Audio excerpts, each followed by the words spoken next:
Bom dia, meus amores, tudo bem com vocês? Espero que vocês estejam bem, seus familiares também, se cuidando, acalmando os nervos, porque não dá para fazer rolezinho no JS de sexta-feira. Francisco, fica calmo, relaxa. Isso já vai passar, você tem muitas sextas-feiras para passear no shopping, viu, amores? Fiquem tranquilinhos em casa, por favor, em casa.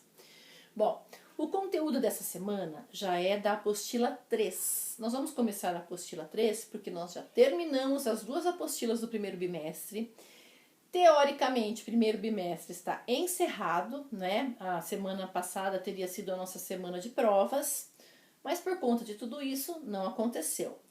É óbvio que em situação de P2 do primeiro bimestre, que é a prova que nós ainda não fizemos, este conteúdo não será solicitado. Então gravem, este conteúdo de agora ele vai ser solicitado, eu vou avaliar para o segundo bimestre apenas, ok? Combinado? É um conteúdo também que vocês já vão tirar de letra, vocês já sabem, estão carecas de saber.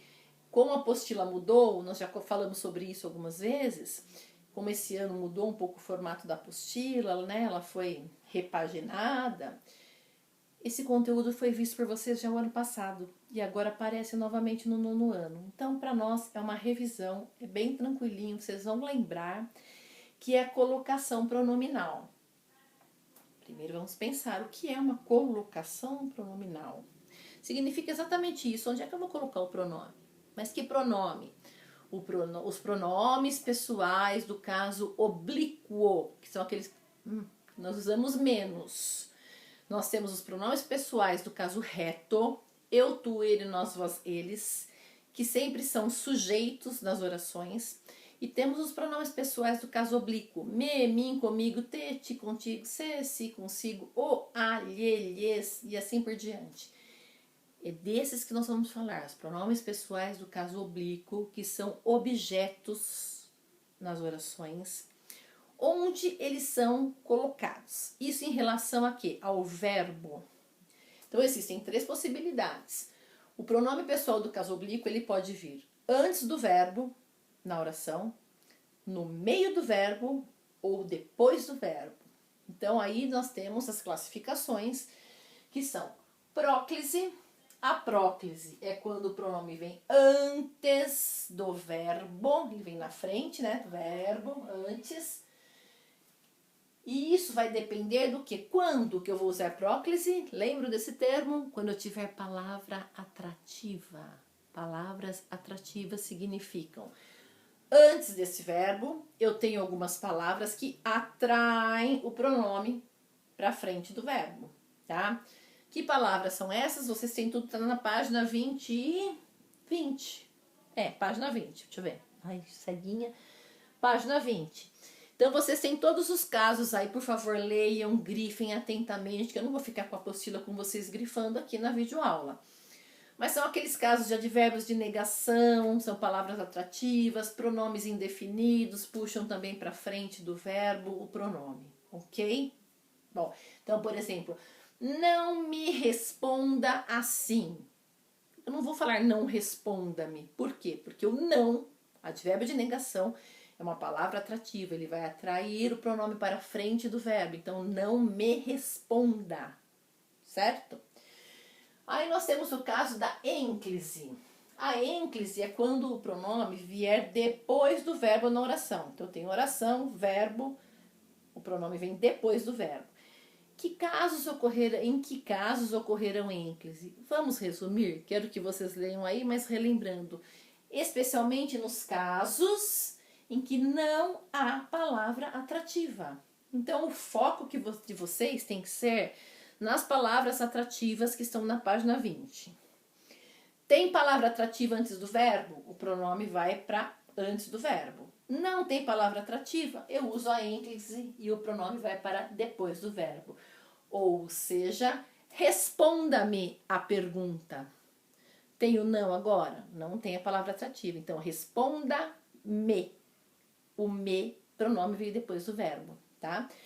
Lembrando também que é uma regra bastante importante que eu nunca começo uma oração com um pronome pessoal oblíquo.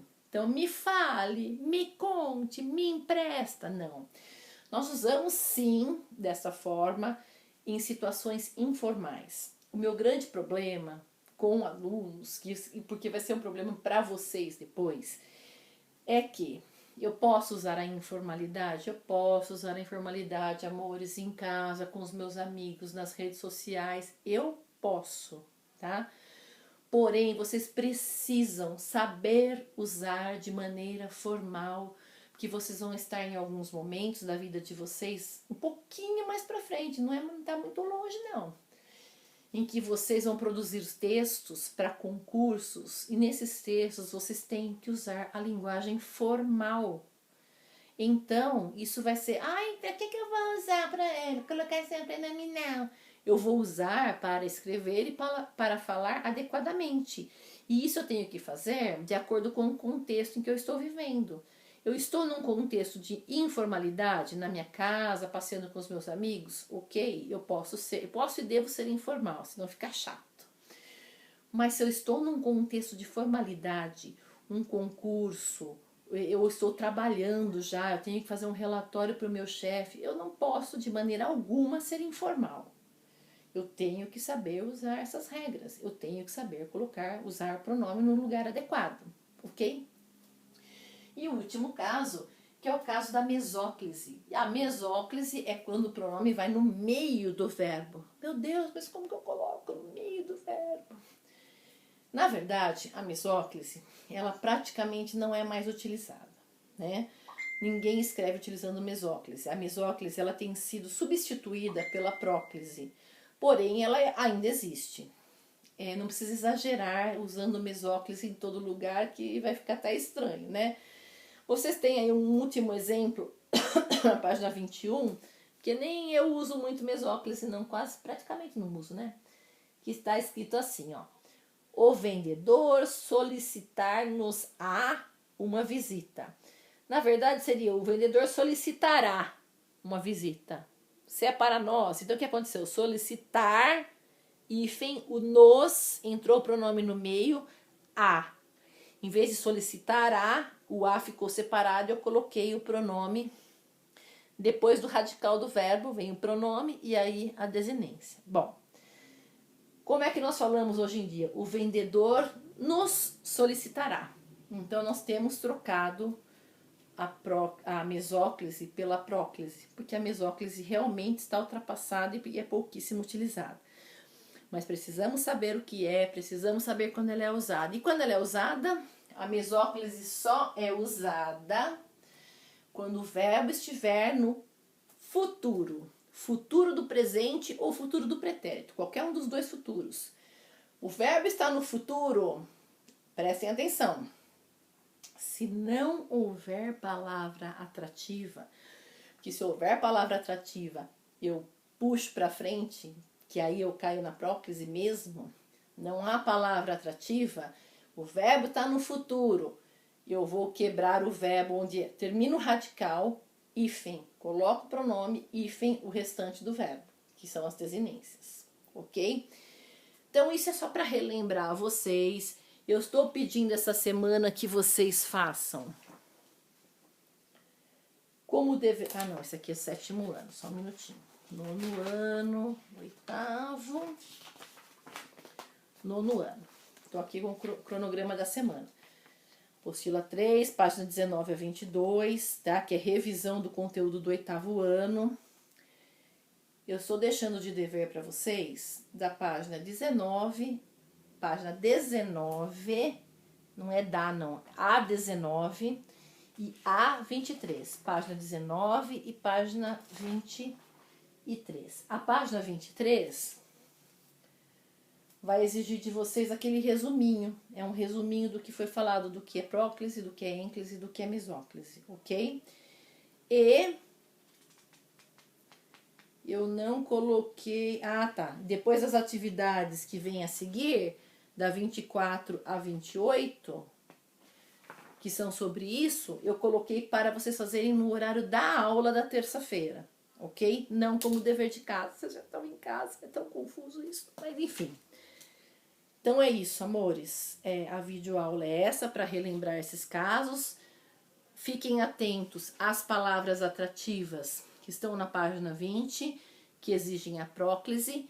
Fora isso, não tem palavra atrativa, usa o ênclise, a não ser que seja o verbo no futuro. Verbo no futuro sem palavra atrativa, mesóclise, ok? Fiquem com Deus, uma ótima Semana Santa para vocês. Beijos. Eu tô com saudade de vocês, dá para acreditar isso? Beijo, amores.